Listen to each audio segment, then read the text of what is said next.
गावनि गाइखेरखौथ' रावबो गोखै होननानै लाया नङा होमबा खिन्थु इउपिपिएलखौ गाज्रि होनबानो बिपिएफखौ बयबो अनगोन मोजां मोनगोन होननाया नङा दा इउपिपिएलआ मायाव गाज्रि नों बुं आरो बिपिएफआ मायाव गाज्रि नों बेखौ बुं ओंखायनो हनै नोंनि खोमाखौ दावखाया लांबाय होनब्ला दावखानि उन होसोनो नाङा खोमाखौ दांनायग्रोनांगौ जायगायाव दङना गैया आं ओंखायनो बिपिएफनि जोंनि लोगोफोरखौ रिकुवेस्ट खालामो बिथांमोनहा गावनिखौ थिग खालाम इउपिपिएलआ मालाय गावनिखौ थिग खालामगासिनो दं इउपिपिएल हानजानि बेसाद फाननायनि दखाना बहा बे दखानखौ बिथांमोनहा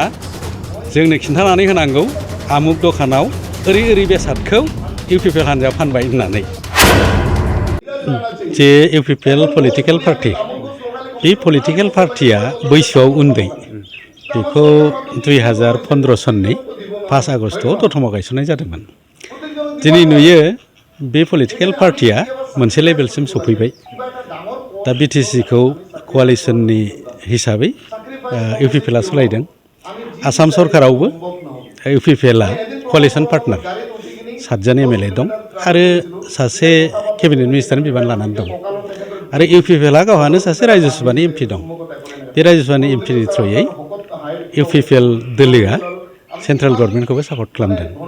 बिनिखायनो जों मोनसे सोलायनाय लाबोनो नागिरदों जे बे इउपिपिएल दोलोआ it should go from strength to strength आरो बेबादि जानोब्ला इउपिपिएल दोलोनि सेन्ट्रेल लेभेलनि वार्कारनिफ्राय गाहायसिनाव थानाय वार्कारसिम बे इउपिपिएल दोलोनि हिस्ट्रि आइडिय'लजि एम्स एन्ड अबजेक्टिभ्सजों वेल एक्वेन्टेड जानांगौ होमब्लासो बे इउपिपिएल दोलोनि नीति आरो आदर्शनि फारसे आकृष्ट जानानै बे समग्र बिटिआरनि मानसिफ्रा इरेसपेक्टिभ अफ एनि धर्म भाषा बयबो फैगोन आरो बिटिसिआव दा जानाय बायदिनो बे पिस एन्ड ट्रेंकुइलिटिया कन्टिनिउ जागोन होननानै बे सेन्ट्रेल इउपिपिएल दोलोआ बेबादि 40टा ब्लकआव 40टा ट्रेनिं केम्प फाथिदों आरो बियो ए ग्रुपनि मोनसे ट्रेनिं आं सानो बेजों मानसिफोरनि गोसोनि साननाय हनाय आरो जोंनि रायजो राजाफोर जेनेरेल भटार्सफोर बिनि गोसोआव निस्सय परिबर्तन फैगोन होननानै जों फोथायो नाथाय जों बुंबाय थादों दि जितु इउपिपिएल सरकारनि फारसे हानजानि फारसे रायजो राजाफोरा फोथायनाय गैला जायनि जाहोनाव बिपिएफआव लोब बाहागो लाबाय थादों होननानै बिथांमोना बुंबाय थादों बे बिथिङाव गावनि गाइखेरखौथ' रावबो गोखै होननानै लाया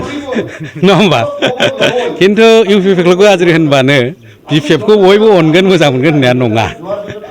दा इउपिपिएलआ मायाव गाज्रि नों बुं आरो बिपिएफआ मायाव गाज्रि नों बेखौ बुं ओंखायनो हनै नोंनि खोमाखौ दावखाया लांबाय होनब्ला दावखानि उन होसोनो नाङा खोमाखौ दांनायग्रोनांगौ जायगायाव दङना गैया आं ओंखायनो बिपिएफनि जोंनि लोगोफोरखौ रिकुवेस्ट खालामो बिथांमोनहा गावनिखौ थिग खालाम इउपिपिएलआ मालाय गावनिखौ थिग खालामगासिनो दं बेरेखा हानजा हिसाबै बिथांमोना फैबाय थानाय बिसायख'थि फेक्टर जागोन नामा हानजानि थाखाय बेरेखा हानजायाथ' बेरेखा खालामनांगौ बेरेखा खालामोबा फेक्टर जायो होमब्लानो बुजिगोन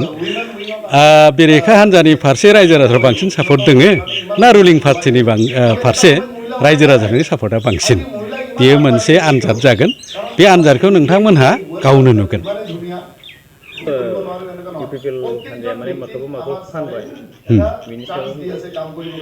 जोंनि खोथाया बेनो